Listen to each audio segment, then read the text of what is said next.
অনেক জালিম জুলুম করে জায়গা দখল করেছে এই পৃথিবীতে, হাজার হাজার আছে।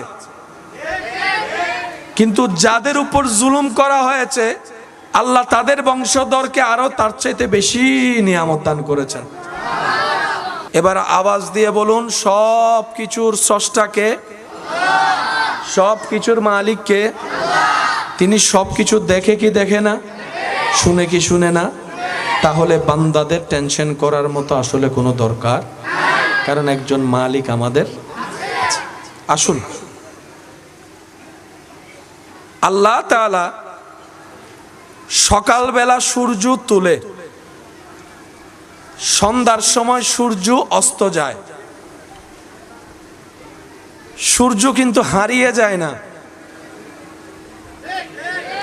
বুঝবেন কথা। সূর্য হারিয়ে অস্ত যায়, আড়াল হয়, ডুবে যায় না। কারণ সূর্য এক দেশে অস্ত হলে আরেক দেশে, এখন আমাদের আকাশে সূর্যের কোনো আলো, কিন্তু পশ্চিম দেশ যেগুলো আছে সেখানে এখনো সূর্যের আলো দেখা যাচ্ছে। সূর্য কখনো ডুবে, বলেন না ভাই?